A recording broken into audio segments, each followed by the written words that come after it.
The floodgates of inspiration opened. Peter has now spent over 25 years unearthing an aqua alta amount of forensic evidence that has been submerged in the waters of the mystical city of Venice for half a millennia. Did you know that the title page of Shakespeare's sonnets holds secrets that could change our understanding of this work? The sonnets have been shrouded in mystery for over 400 years until I discovered the esoteric sources used by the poet. What does esoteric mean, you might ask? Well, the poet intended for the sonnets to be understood by only a small number of people with a specialized knowledge or interest in Jewish Kabbalah. As Rowan Atkinson put it in Keeping Mum, God moves in mysterious ways and he knows what's best for us. So that's what it really means. This mystery includes the title page of the sonnets. I have revealed much in my first volume of a comprehensive commentary of Shakespeare's sonnets, though in this episode I will delve deeper into the mysteries than I did in the book. Welcome to this episode of What Secrets Hide in Shakespeare's Sonnets title page. I'm Peter Matthews. The sonnets title page and the dedication page have been shrouded in mystery, with most scholars believing there are some cryptic messages, hidden codes, or subtle symbolism that lie beneath the surface of this iconic poetry of Shakespeare's sonnets. Let's dive in and examine what they might have meant. However, the Freemasons of the world would have us believe that the dots line up to form right-angled triangles, or the compass and the square, and even Thales Theorem, which are obvious emblems of Freemasonry. Others will focus on the TT and ignore the rest, while others will focus on the eyes. Well, I'm here to reveal an esoteric Jewish cipher that dates back to antiquity, which unlocks overlooked aspects of the title page in literary history. The first part that I'll cover today is not in any of my written works. Let's first examine the headpiece at the top of the front cover, as you can see here. Now, what I'll do is I will zoom in, and here it is here, which has a stark difference to the Rape of Lucrece in 1594, which is dedicated to the Right Honourable Henry Wriothesley, Earl of Southampton and Baron of Titchfield. Though it has the same head and 7 plumes, which you can see the head at the top, 1, 2, 3, 4, 5, 6, 7, and 7 plumes covering her head. And I'll click over to the next one, and here's the Rape of Lucrece with the same head, 1, 2, 3, 4, 5, 6, 7. Now, there are some stark differences because here she is covering her nakedness beneath, and instead of cherubims, there are demons either side, here and here. Now, if you've watched my previous episode, you will know that these 2 demonic creatures blowing the shofar depict since men prove beasts. The shofar was used, which is from the Rape of Lucrece. The shofar was used in festivals, but which is here. You can see that is clearly a Jewish shofar. I have one right here in my home. And it's used in festivals, but also as a declaration of war. So, next one over. Now this is Venus and Adonis, 1593.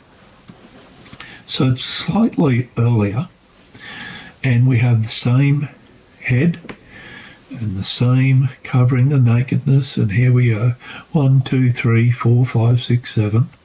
We have the same demons on either side, and we have the shofar. So it's basically identical to the rape of Lucrece.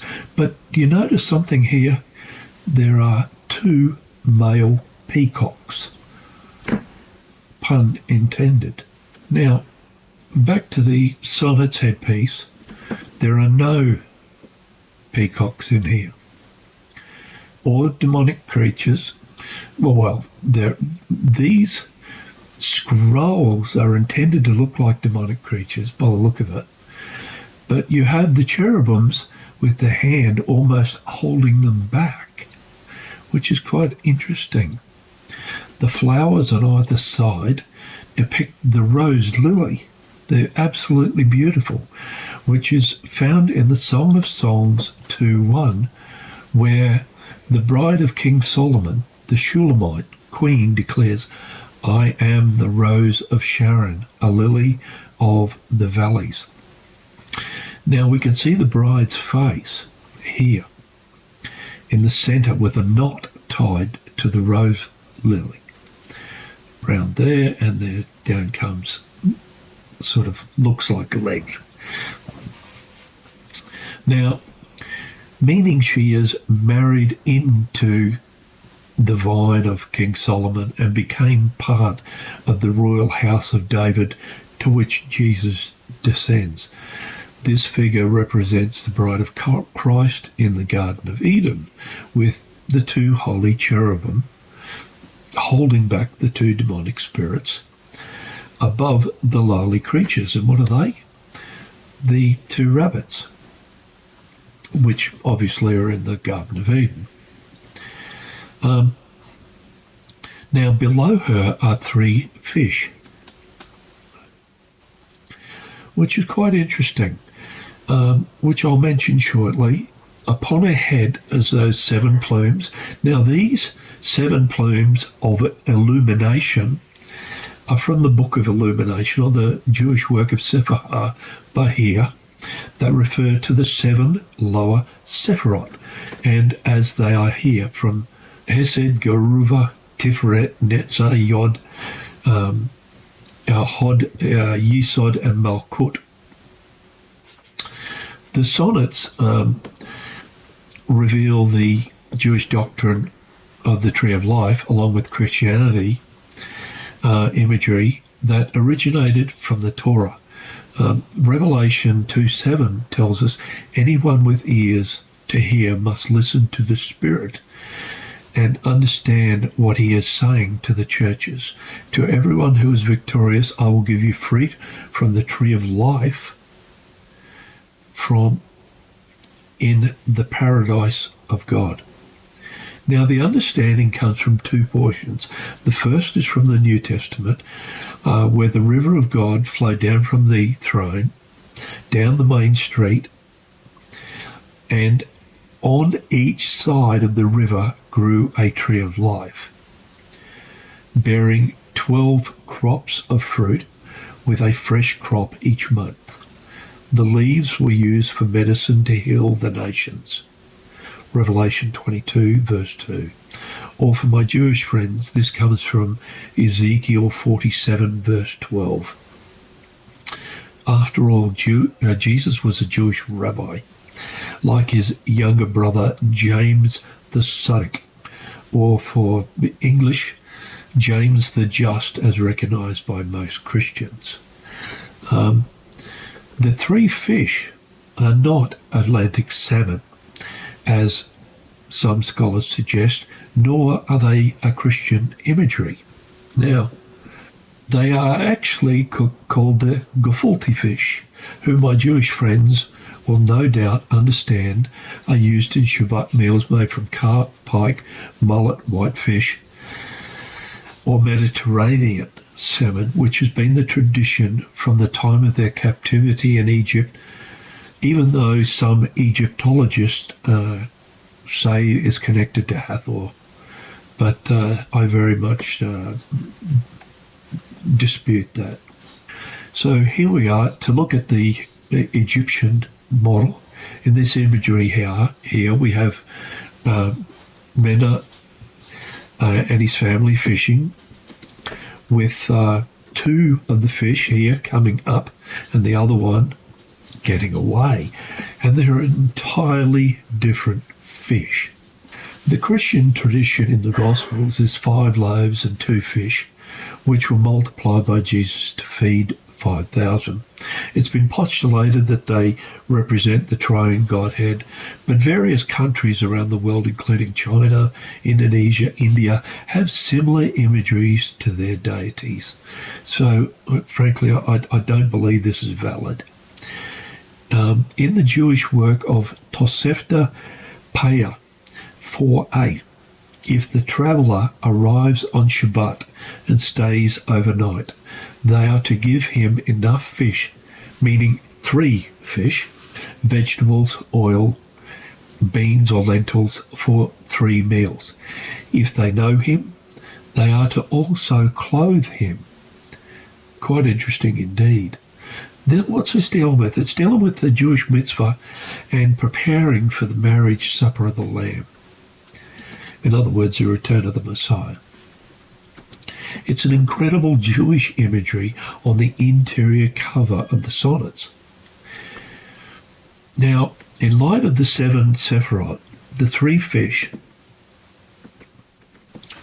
are actually an illustration of the 3 upper Sephirot, illumining the works within, because we have to understand the earliest version of the Tree of Life was actually inverted. As I already revealed in previous episodes, the title Shakespeare's Sonnets has been debated for centuries, yet Emilia Bassano left us a secret code over 400 years ago in Salve Deus Rex Judaeorum, or Hail God, King of the Jews. And what is it? That we, with him, the eternity might rise. This precious Passover feed upon, O Queen, let your fair virtues in my glass be seen. This passage refers to when the day of reckoning, when the Messiah returns and the daughters of Jerusalem attend the marriage supper of the Lamb with Shekinah as their queen. So we also know this depicts Shekinah, though in the end of days it is about the rising of the Dark Lady from the Zohar of Mantua, which is one of the 2 primary sources of the Sonnets. The title I already discussed in episode 1, which you can watch that episode for more information. I want to move on to the next aspect, which is this portion here. Never before imprinted. Most scholars leave this and don't even bother, but some focus on the eyes and here. Well, let me tell you, this has an incredible connection to the Zohar of Mantua of 1558 to 60, which printing was supervised by Rabbi Isaac Bassano. It states in Hebrew, on August the 4th, 1558, the first print edition of the Zohar appeared, meaning never before imprinted. There is a secret code in Salve Deus Rex Judaeorum and the Dark Lady Sonnets from the Zohar of Mantua on the imprint of the Hebrew letters. Now, I'm going to flick over to that and show you. And here are the Hebrew letters. And that is Kof, Resh, Shin, Tav, reading from right to left. Now this refers to the crown of Malkhut, allowing us to connect to the Tetragrammaton, and the Tetragrammaton is the 4-letter name of God, which is Yud He Vav He, and it allows us to connect to oral Torah. This is the Tetragrammaton with the Hebrew letters, although I will not pronounce the name of God for my Jewish readers. During the time of Maimonides, if I can pronounce that correctly, he changed the use of the name of God to Hashem, because they were using the Lord's name in vain with amulets. Now, there's been all sorts of assertions that it was for other reasons, but I've read the original documents and I've confirmed that for myself. We will speak more on this section as we investigate the portion of Mishpatim and the Dark Lady Sonnets. But that's what never before imprinted means. It's because of never before imprinted. The Zohar, this was the first Zohar ever printed, and it allows us to connect to the Tetragrammaton, to the oral Torah, and to God himself. It's incredible. And we've missed it.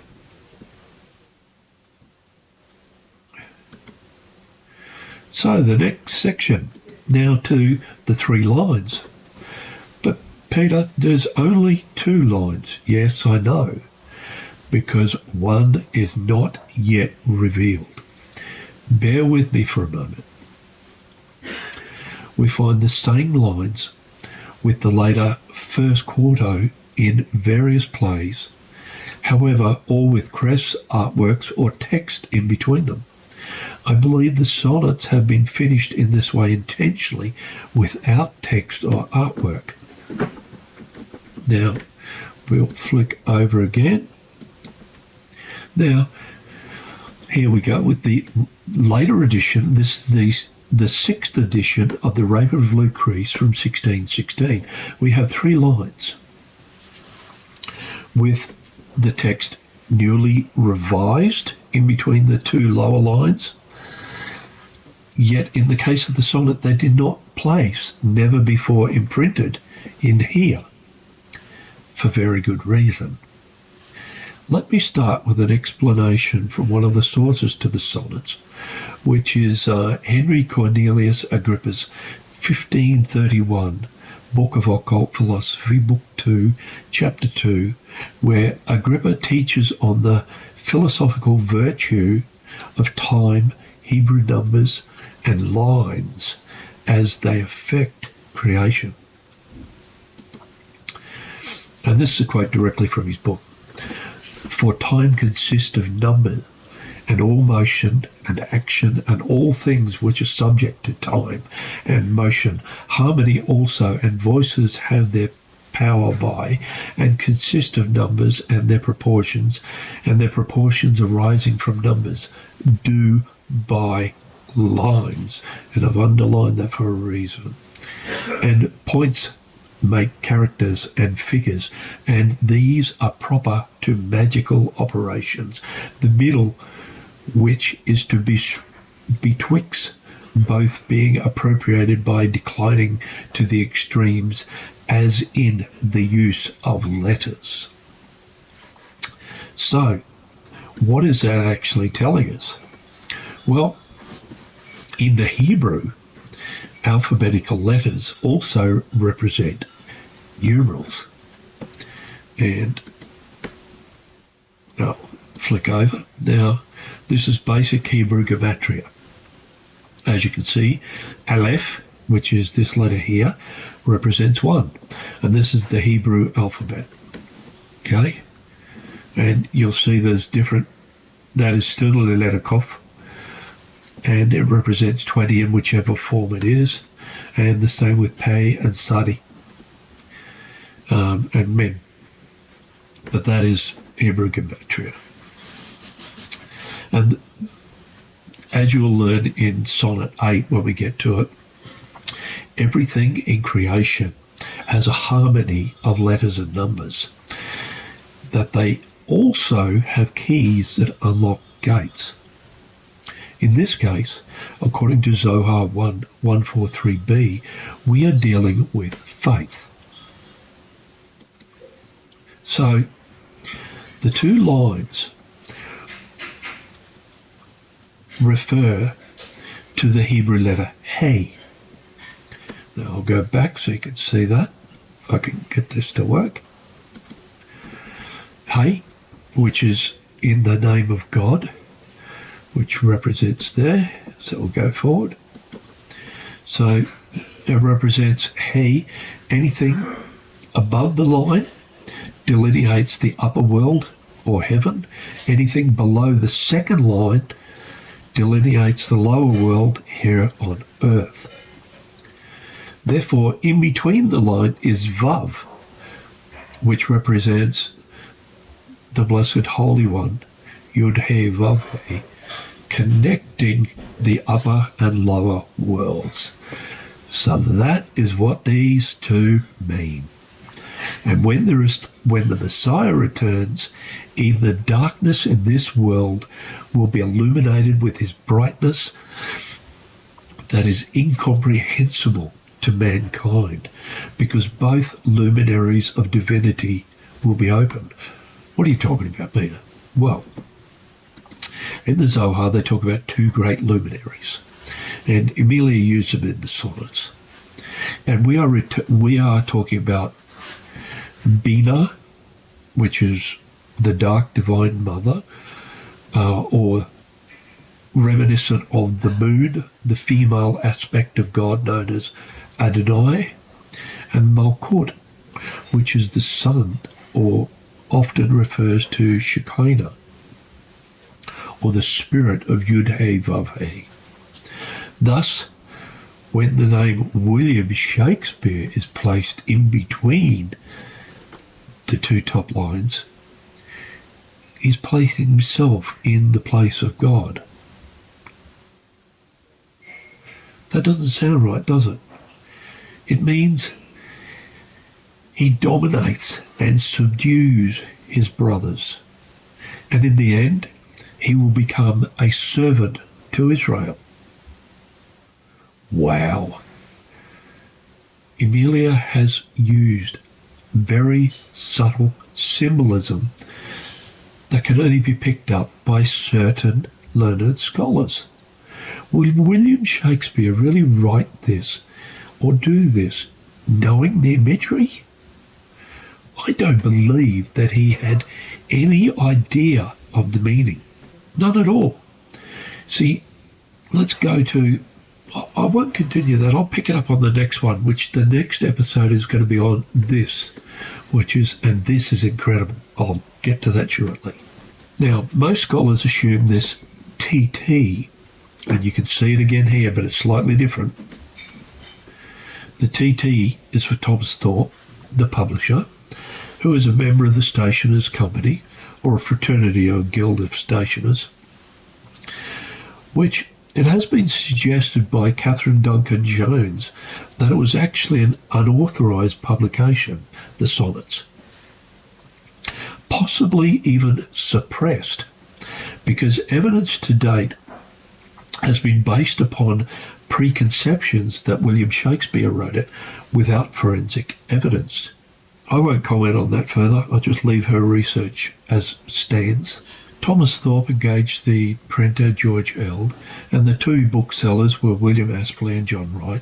That's the St. Paul's Churchyard. At that time, Aspley's shop was at the Sign of the Parrot in St. Paul's Cross Churchyard. It was a notorious 16th century book-selling venue where Venus and Adonis and the Rape of Lucrece were also sold. And you can see here there's little shops all around the front here and through the courtyard here. St. Paul's also had an open-air pulpit in the grounds of the churchyard with a line of shops. Now, the other one is just up here, which is John Wright's shop was at Christ Church Gate near Newgate along the old jail, commonly called the Old Bailey, for felons and trespassers, especially Jews. Quite interesting, they'd say something like that, but anyway. Now, I'll just zoom out slightly. Now, that's the old jail there, right there. So it was probably in somewhere in there near there's the Newgate there. So it's probably in here somewhere. We don't know the exact location. So it just gives us an idea. John Stowe recorded how Aaron, the son of Abraham, a Jew at London, and other Jews were constrained to pay 20,000 marks and 2 terms in a year, or else to be kept perpetual prisoners in Newgate of London, which is here, as I mentioned before, Old Bailey. I believe it was a special place in Emilia's heart to give back to those in captivity. There have been numerous suggestions as to what the TT on the interior title page might have meant. If you notice, I've blown these up on purpose. If you notice the T's on the left, which are these ones here, they're the John Wright imprint or the interior cover, and then these are the dedication. They're different. Now, I'll cover this one in the later episode, but I just wanted to touch on it today. The differences are found in the annals of history, such as Pliny's 1st century Latin works, which gives us an idea, although it's very difficult to see here, on the history of Rome from its foundation, where he uses the TT in Latin. Now, the key is really found in Agrippa's book, which is down the bottom here, which is his 1531 3 books of occult philosophy, book 1, chapter 74, where the first column below here refers to the astrological sign of Pisces, then the Hebrew letter Shin, then the Greek letter Tau, followed by the Latin letter T. Now, I've increased the size of those so you can see it better here. It appears to be exactly like the T on the interior cover and the dedication. So, in the Hebrew, Agrippa tells us it represents the letter Shin. So what does all this mean? The sonnets were penned in the age of Pisces. In Judaism, the Hebrew letter Shin represents the name of God, El Shaddai, meaning God Almighty, and was one of the earliest names of God used in the Torah and the Zohar. 2 shins, the 2 letter shins, are the opening 2 letters in the Zohar, which should tell you something, which I'll cover later when we open. And then we have the rose with it. It signifies peace, perfection, and shalom. During the Babylonian history of the Jews, a Rex Judaeorum, or king of the Jews, of the Nasi Benevisti family, namely Rabbi Machir ben Yehuda Zakkai Nasi, or commonly known as Machir, formed the letter Shin with his hands as he recited the priestly blessing, or basically the raising of the hands, in Numbers 6:24 to 26, to connect Israel to the patriarchs and their attributes: Abraham, mercy; Isaac, courage; and Jacob, glory. Now, I'm not going to do that today. I'll leave that for Israel. But what better imagery could Emilia Bassano have used to place upon the front cover in honour of the God of Abraham, Isaac, and Jacob? The sonnets have been shrouded in mystery for over 400 years until I discovered these esoteric sources used by the poets. There actually are secret codes, cryptic messages, and subtle symbolism that lie beneath the surface of this iconic Jewish poetry called Shakespeare's Sonnets. I encourage you to share your thoughts on the title page in the comments below, or if there's something in particular you want me to cover, please mention it below. Please subscribe to keep abreast of the next video on the Hebrew cipher used in the dedication that unlocks another 11th century Jewish poet. Thanks very much for watching, and I'll see you